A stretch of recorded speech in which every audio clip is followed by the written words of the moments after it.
Sonnie Johnson, currently from Breitbart News.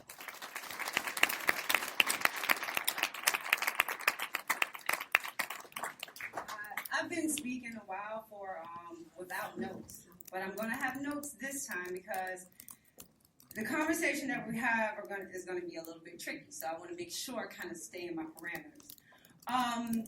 Everyone knows Andrew for the media giant that he was. You have James, you have Brandon, you have people like Wayne Dupree. You have a lot of people that are in the journalist realm, and they're doing their jobs. So I'm going to step out of their lane and get into my lane where I belong. See, because Andrew just wasn't journalism. Andrew was people. More voices. That was it. It's what attracted him to me to him. It's what made me want to fight for him. It's what made me want to fight with him. More voices, more voices, more voices. Always, always, always more voices. And that's what Andrew was to me. And that's what I'm going to be today. So since this is the What Would Andrew Breitbart Do? I was kind of happy when I heard Anita was going to be here because I was like, she's black and she's a woman. Yay, she can play the nice role. I can be the badass. Good job. So when I heard that she wasn't going to be here, and prayers out to her for her health, when I heard that she wasn't going to be here, I'm like, oh my God, do I need to play the feminist? Do I need to play the token? No, I'm sick with badass. That's where we're going. If you had the absolute honor and beautifulness of seeing Stacey Washington speak this morning, then you're going to think you maybe heard some of this before. Just remember that Stacey is nice. Me, not so much. So mine might come with a little bit rougher edges. So when I hear that Baltimore has been run by the Democrats for the last 50 years, I don't hear a diss on the Democrats. I hear Republicans have sucked for the last 40 to 50 years. We can all agree that the progressive ideology is destroying America. It breeds death, destruction, and poverty. How bad do Republicans have to be to lose to death, destruction, and poverty?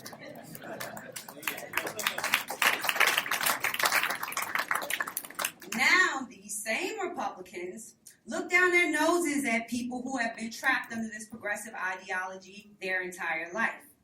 They are criminals and thugs. And according to some on Facebook and Twitter, they're animals. Well, here I am, to quote Kendrick Lamar, because I'm a hip-hop head, one of those proud monkeys. You see, because at CPAC, I had an epiphany. Was it the lack of black speakers?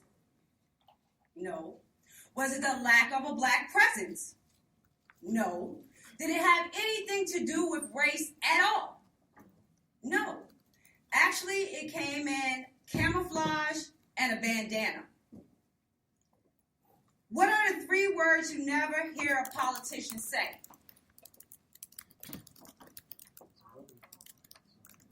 I love you. If you were at CPAC, you saw Phil Robinson stand on stage with a worn Bible in his hand, and he talked about love in camouflage. And I thought to myself, if he can do that in camouflage, why can't I do it in Nikes? See, but it hit me like a ton of bricks because years I've been trying to tell Republicans and conservatives there's a real anger brewing in the black community. It is not made up. It is not fake.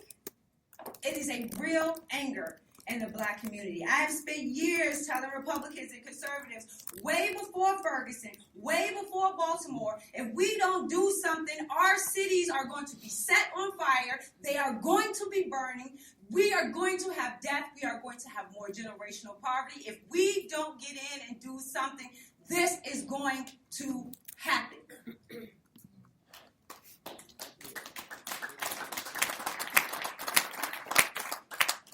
they wouldn't listen. I wasn't to be taken seriously. Why? And I'm like, seriously, why? Love. Because when you turn on a TV screen and you see black youth, there's no compassion. There's no understanding. And I'm going to stop right here because let me make something perfectly clear. I'm going to make sure I stay on my notes for this one. I was the black conservative screaming, yelling to the black community that we are killing ourselves. I didn't blame anyone else for what's going on in our community. Way before people started talking about black-on-black crime statistics. I have always made myself clear on the changes and self-correction that is needed in the black community. And I will continue to do so. There is no excuse for burning down your own damn city.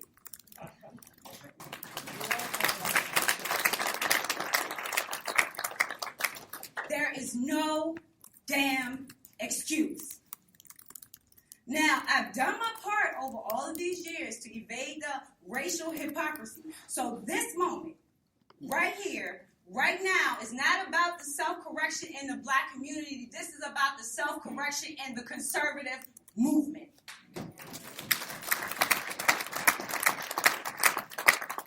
I don't speak on subjects and talk about black and white. I don't rush to every media blasted story and throw my 2 cents in before I actually know what happened. I think I've put in my time. I think I've put in my effort. I think I've put in my work to stand here and tell my truth. Because I think that that's what Andrew Breitbart would do. And that's what he would want me to do.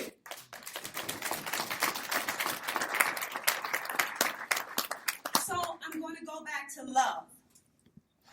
When they turn on the TV and they see black youth, there is no compassion.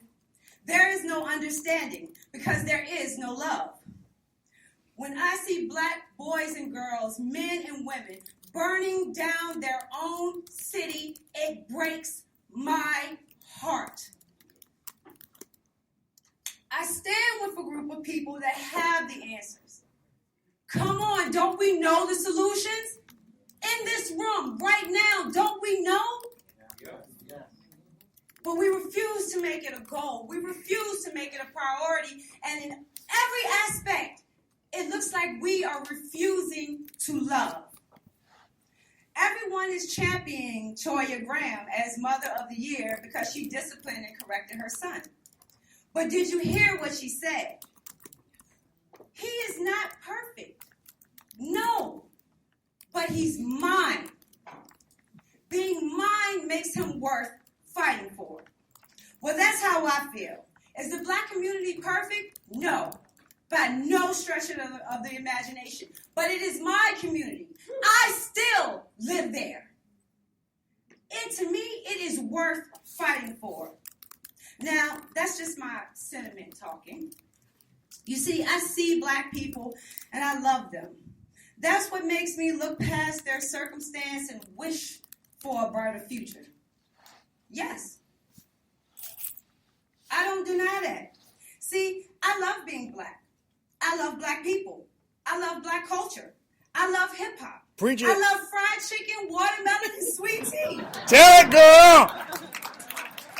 When I choose to, I can go from zero to ghetto in a heartbeat. Talk about it. I love my angry black woman, personification, and I use it often, and it's effective, and I love it. I am not going to deny any of that. But I can also point to the intellectual need to destroy the progressive ideology in America. For 50 years, Republicans and conservatives have allowed the death ideology to grow and fester. Isn't that what our liberty movement is about now? A restoration of American values? Well, what better place to start than the wastelands that we have ignored for decades?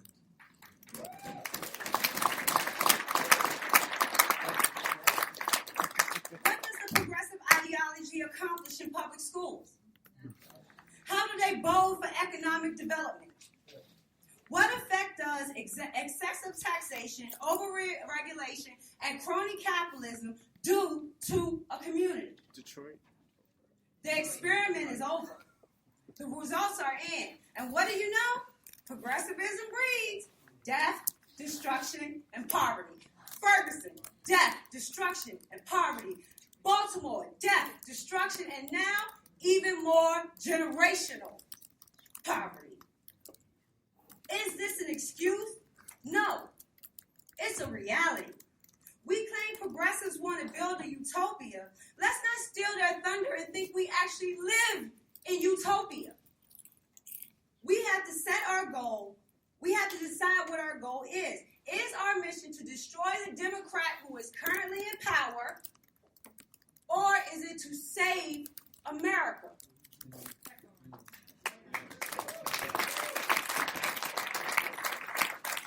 Some of the greatest cities in America are falling into bankruptcy and decay because the people are living under progressive rule. Even if we get a Republican as president, it will not break the chains of progressive rule in Democrat-controlled cities. Every election will remain close, and true freedom will continue to be one election cycle away from extinction. Amen.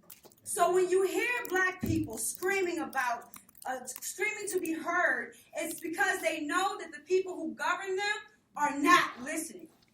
They want the American system to fall because they hate what progressives have done to them. They live under an ideology that had you out in the streets marching against Obamacare. They are out marching to save their sons and daughters from progressive domination. Absolutely.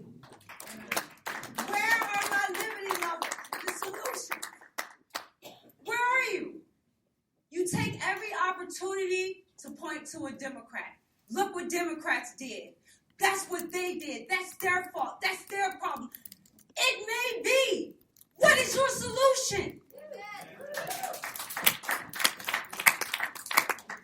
And that's the true reason I can feel the frustration in the black community. Because I am frustrated. We can't destroy Black Lives Matter.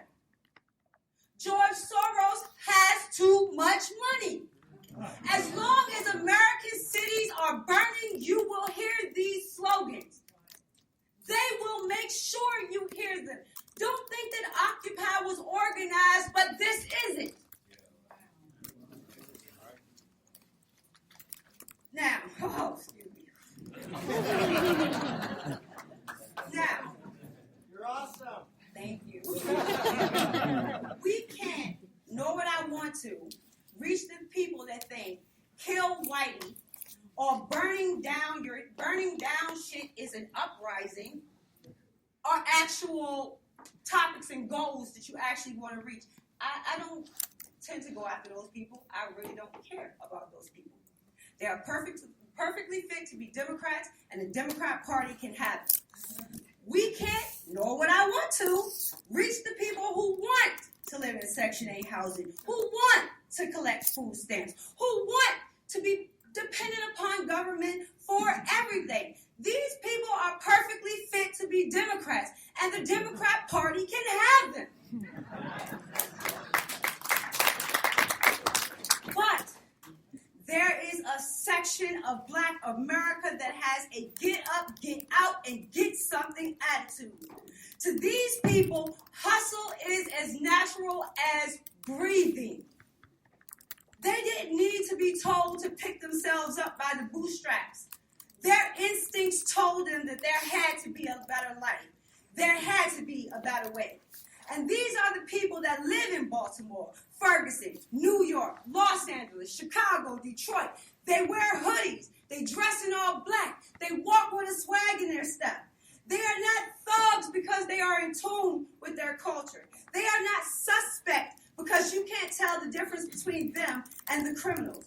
They are the Black conservatives you have been looking for but refuse to see.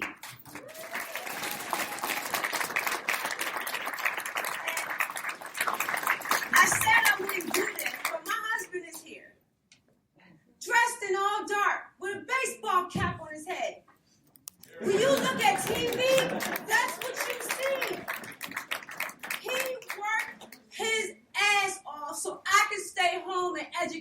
daughter. When I was doing speeches for free all across the country, he was at work. So my family could still eat while I was out and about. Tell me how he looks different from any other people you see on TV. I'm sorry, babe.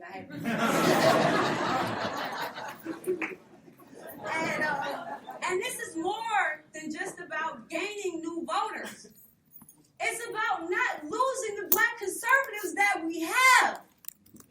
They're coming to me and saying, there's things I can't say. If only I could, if I could get, well, I'll be the one to say them.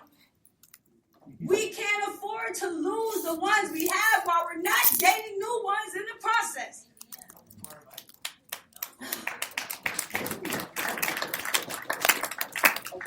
And this isn't about, and I promise I will say nothing else for the rest of this panel. This isn't about the police. Most of these areas have strict gun laws. The citizens have been told it is not their job, but the job of the police force for their protection. Like the case of Toya Graham, who is now under scrutiny from Baltimore Child Protective Services for putting her hands on her sons. The citizens are told it's not your job, but the job of the state to raise your children. It's the government's responsibility to provide housing, jobs, and food. And the citizens are told not to think for themselves, but to blame the color of their skin and accept the shitty hand that is dealt to them. And the police are sent out not to protect and serve, but to enforce an impossible progressive moral code.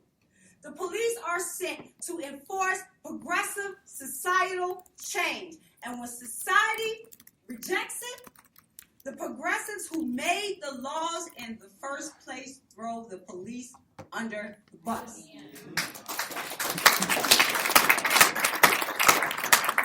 The black community and the police force are being pit against each other, and when we, the police force and the community, have the most to gain or to lose if we don't actually open up this conversation.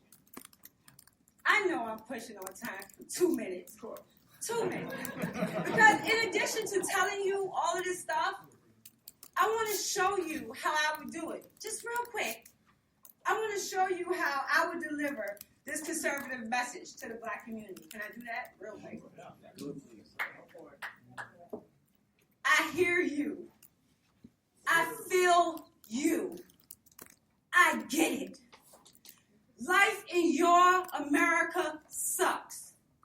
Your parents didn't care or weren't there. The schools pushed you out without making sure you can read. Politicians tell you that a brighter tomorrow, so you smoke as much as you can to get through today.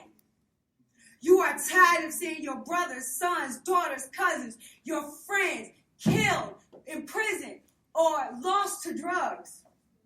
You want to do the right thing, but all it takes is one time, one mistake for everything to go wrong. And picking yourself up seems impossible because you can't get a job when you have a record.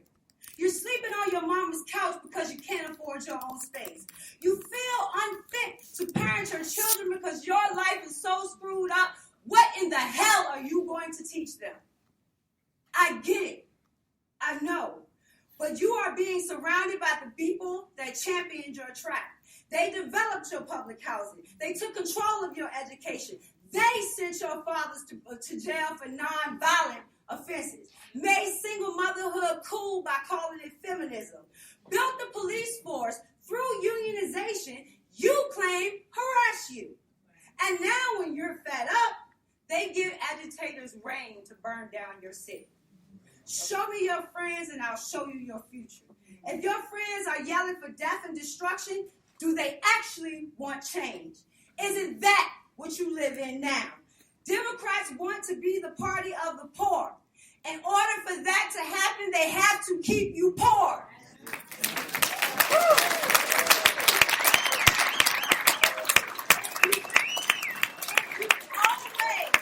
You always have to fight the oppressor. That will mean you are always oppressed. You call us the party of the rich. And and I'm going to steal this straight out of Stacey's mouth. Well, I had it written down already. We just think alike. You call us the party of the rich, and I'm not going to be spineless like those who run from it. I'm not rich, but by the grace of God, I will be. I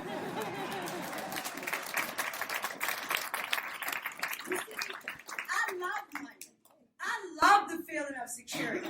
I love being financially dependent on no one but myself and my husband. I love being able to provide my daughters with Nikes and books, an iPad and robotics camp. It is a great feeling. Now come and eat with us.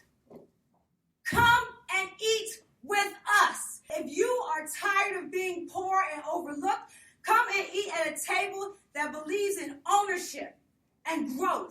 See, we won't begrudge your success because we know that the next dinner is on you. Come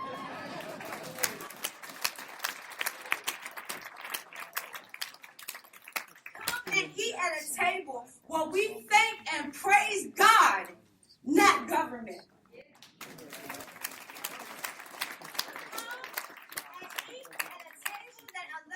To leave a legacy for your children.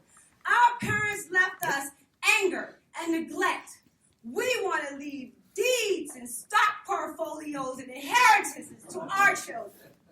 Come and eat at a table that values education as the ultimate exit to poverty and backs it up with school choice. Come and eat at a table that values life.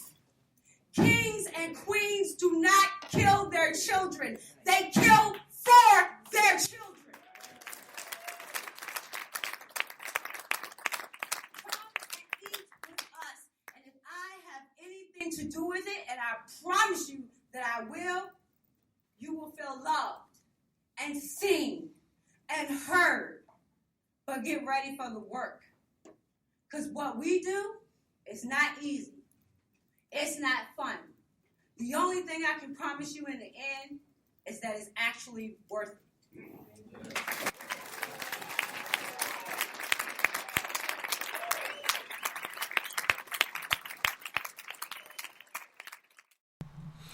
Well, I'll tell you what. I will tell you what. Those were 22 minutes at Right Online at 2015 that changed my viewpoint, that changed my life, that reinvigorated me, that gave me exactly what I was looking for, because they were so on point. They were so honest, and they were raw, and they told the truth, and they spoke truth to power. And now we are neck deep in a presidential election that is not turning out like anything anybody expected. And I have to wonder that anybody who had the position or the power to invoke these changes, to hear this message, did they hear it? So yes, on my Facebook page, I am posting part of this speech. I decided to record this when I was there. That's why the extra noise. It was on a recorder that was sitting on my table while I was at the event. So it's not a perfect studio recording. You know what? And I just have to. I am so driven by this. I'm going to keep posting this show and posting the clip, the 3-minute clip about how she would deliver the conservative message to the urban community as much as I can on Twitter and on Facebook, everywhere that I can, because I believe it is so important. And it's such a missing piece to what we got going on. You know what? Reince Priebus and other people in the Republican Party and people who are leaders in the conservative movement really have to get the point where she says that we have got to make sure that we keep the black conservatives that we do have, because I'm telling you, this is tiring. It's tiring. This is hard work. And what people are doing, people are starting to say, F it. I'll just go back to my life. I'll just be quiet again. I can get away with being quiet. I don't have to say anything. I can raise my kids. I can raise my family. I can do my job. And I don't have to say or do anything. I can get along. So while we're not gaining people in especially the urban conservative movement, we got to make sure that we're keeping the people that we got. We can't let somebody like Sonnie Johnson get away. We can't let somebody like Star Parker get away. We can't let somebody like Ali Akbar get away. We can't let somebody like Bob Wright of Black or Right get away. We can't let somebody like Alfonso Rachel get away, or C.L. Bryant, or K. Carl Smith. We can't let these people get away. We can't let them be so discouraged they quit. We can't let somebody like Ken McClinton, who lost his daughter last year, we can't let them quit. We got to continue to build. We got to continue to help them. And you know what? And one of the ways that we're building is we're building a new urban conservative foundation and infrastructure, helping those people who have already done an awful lot of work and who deserve your support.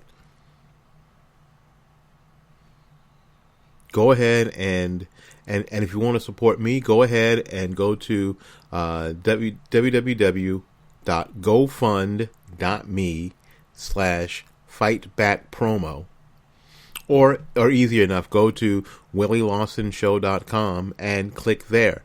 My primary mission, only got a few minutes.